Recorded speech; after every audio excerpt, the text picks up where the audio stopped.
Hello, hi everyone, I am advocate Jagnar Singh Rathore from district Ajmer, Rajasthan. यदि आपने इस चैनल पर पहली बार विजिट किया है तो मैं आपसे रिक्वेस्ट करूंगा कि आप इस चैनल को सब्सक्राइब करें और इस वीडियो को शेयर करें।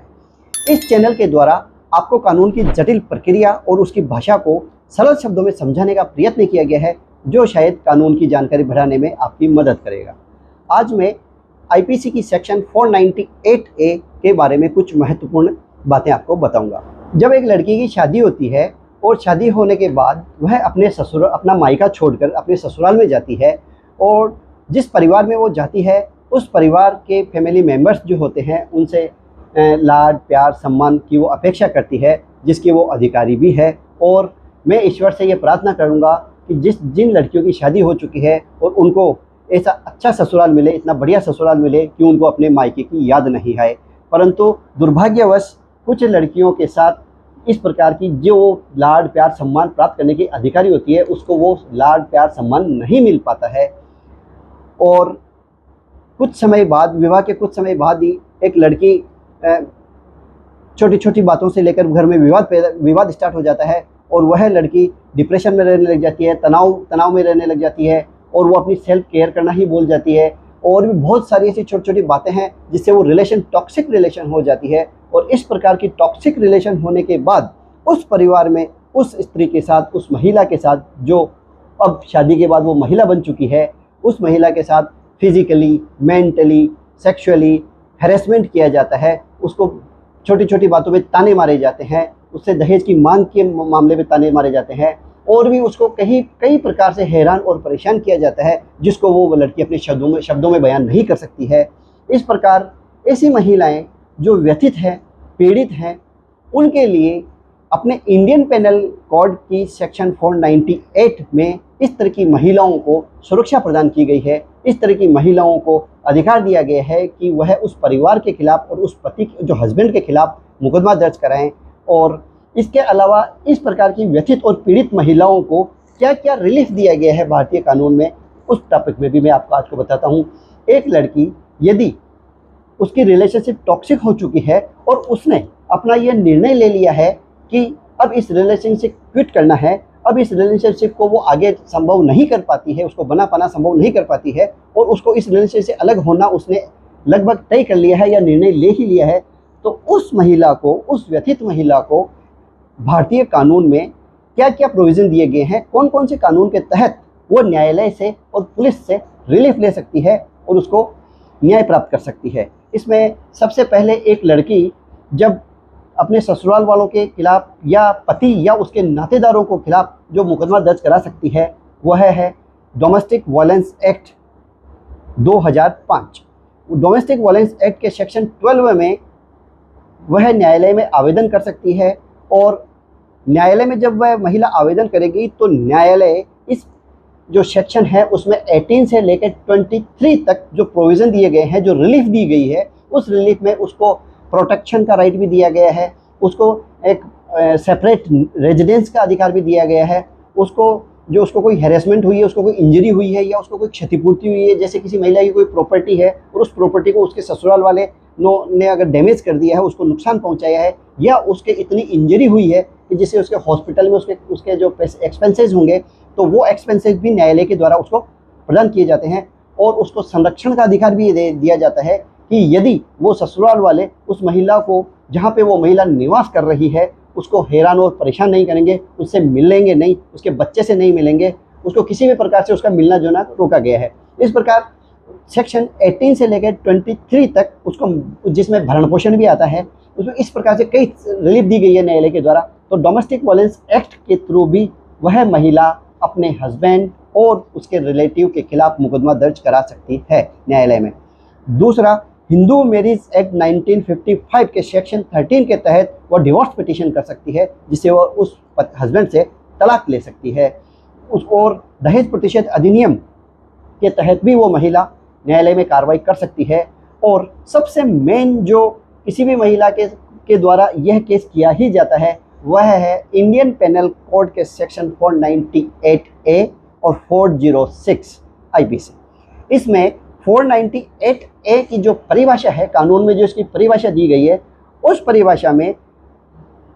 पति या पति के रिश्तेदार आई मीन ब्लड रिलेटिव के द्वारा उस महिला को शारीरिक रूप से, मानसिक रूप से, सेक्सुअल रूप से किसी भी प्रकार से उसको हैरान और परेशान किया जाता है, उसको प्रताड़ित किया जाता है, उसको यातनाएं दी जाती है,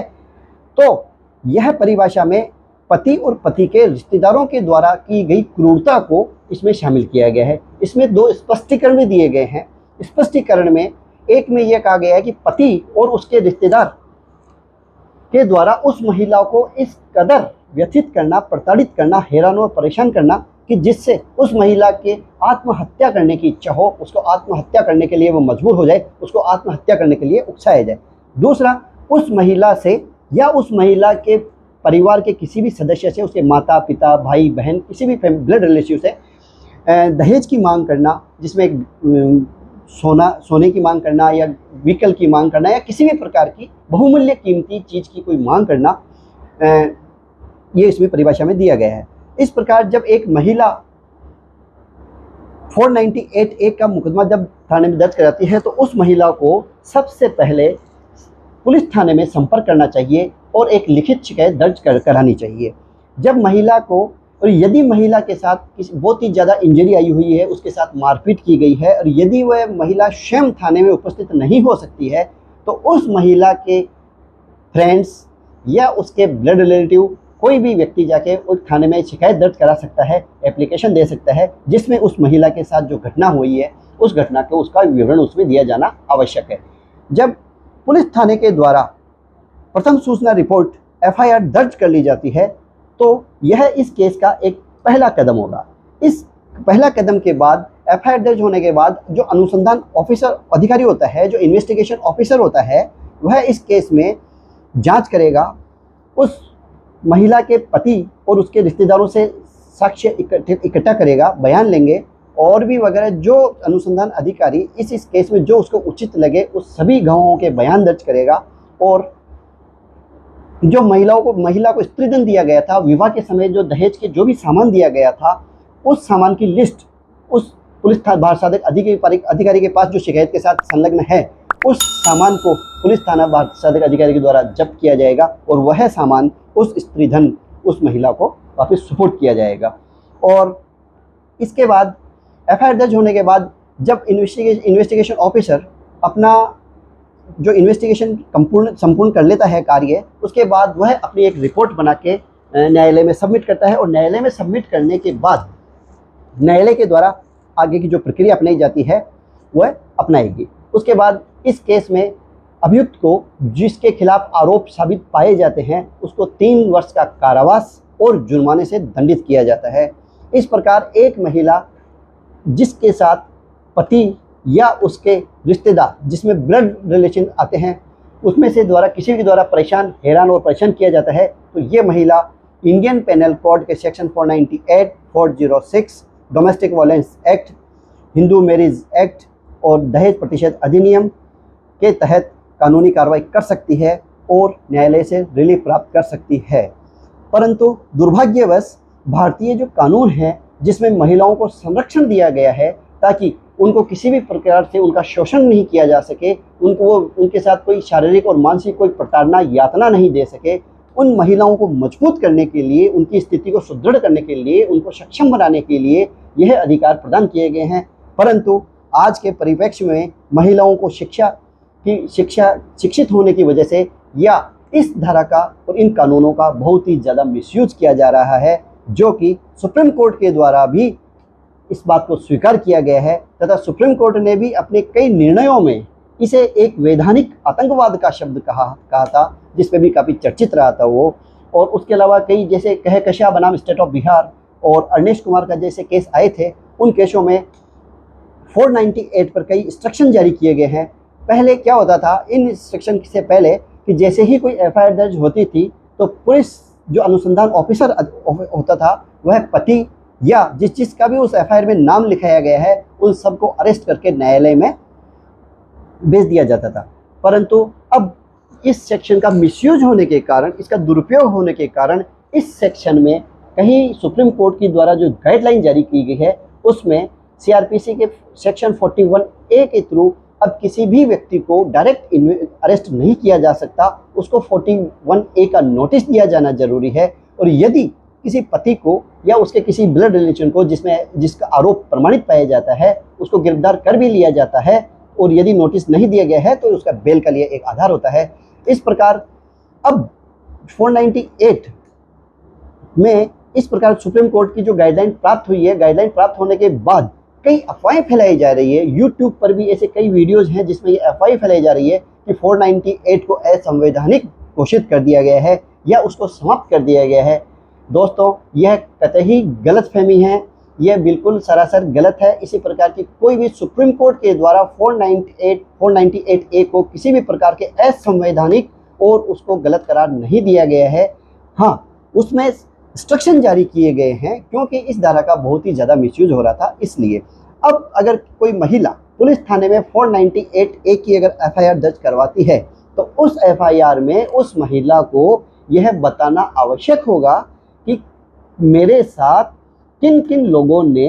कब कब कोई अपराध कारित किया था, मारपीट किया था, मेंटली, फिजिकली, सेक्सुअली, जिस तरह से भी उसको हैरेसमेंट किया गया था, तो उस हैरेसमेंट को उसको एक एक बात कंप्लीट डिटेल बतानी होगी और उसको प्रूव करना होगा कि हाँ, इस व्यक्ति ने मेरे साथ मारपीट की है, इस व्यक्ति ने मेरे साथ फिजिकली या मेंटली टॉर्चर किया है, तो कब किया था, किस तारीख को किया था, वो कंप्लीट डिटेल देनी होगी। ये नहीं कि मेरे साथ केवल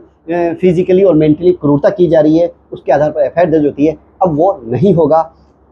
फिजिकली और मेंटली क्रूरता बोलना, इसके आधार पर FIR दर्ज नहीं हो सकती। उसको एक एक विवरण देना होगा और अपनी बात को प्रूव करना होगा कि हाँ, इस व्यक्ति के साथ इस घटनाक्रम, पूरा घटनाक्रम बताना होगा। इस प्रकार दोस्तों, और इस केस में आगे क्या क्या प्रोसीजर है और इस केस की क्या प्रक्रिया होती है, उसके लिए मैं अलग से एक सेपरेट वीडियो बनाऊंगा। और इस केस में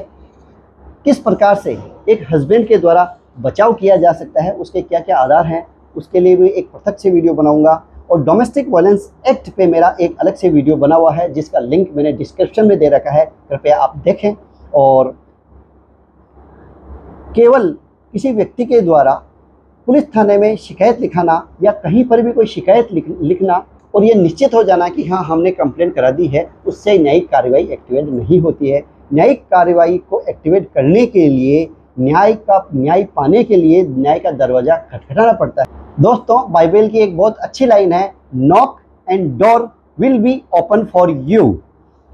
कहने का मतलब यह है कि यदि आपको न्याय प्राप्त करना है तो न्याय का दरवाज़ा खटखटाना पड़ेगा, उस दरवाजे को खोलना पड़ेगा। और उस दरवाजे को खोलने में जिस आपको साहस की आवश्यकता है, जिस ताकत की आवश्यकता है, उस ताकत का नाम है कानूनी ज्ञान,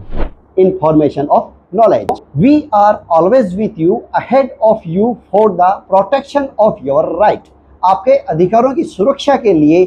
हम आपके साथ हैं, आपके आगे हैं। जय हिंद, जय भारत।